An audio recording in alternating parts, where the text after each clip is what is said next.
বলো বলো, এইবার কি পণ রাখবে? যুধিষ্ঠির বললেন, আমি নিজে।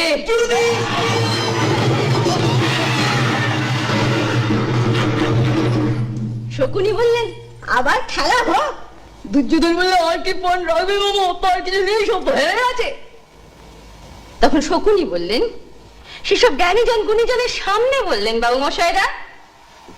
কেন যুধিষ্ঠির? তোমার প্রিয়া পাঞ্চালী তো এখনো বিজিত হননি, সেই তাকে পণ রেখে নিজেকে মুক্ত করো। দুর্যোধন দুঃশাসন সবার মুখ লোভে কিরকম চকচক করে উঠলো। তারা বলে, হ্যাঁ দ্রৌপদী দ্রৌপদী। আর যুধিষ্ঠির বললেন,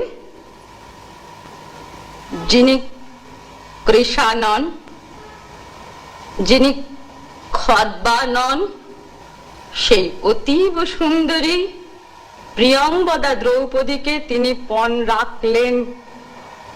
যুধিষ্ঠির বললেন এই কথা। ধর্মের পুত্র যুধিষ্ঠির তখন আর কিছু বিচার করলেন না বাবু মশাইরা। সে স্বামী ধর্ম স্ত্রী ধর্ম কিচ্ছু না, তিনি বললেন এই কথা, পণ রাখলেন পঞ্চ পাণ্ডব প্রিয়া দ্রৌপদীকে। আশ্চর্য, একেবারে আশ্চর্য।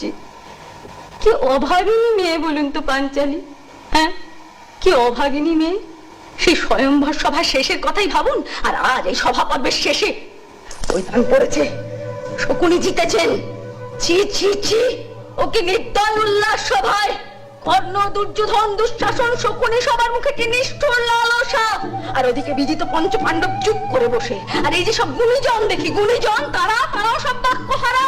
বাবু মশাইরা, এইরকম এক একটা কাল আসে পৃথিবীতে যখন এইসব গুণীজনেরা সব চুপ করে থাকে, আর যে অত্যাচারিত হয়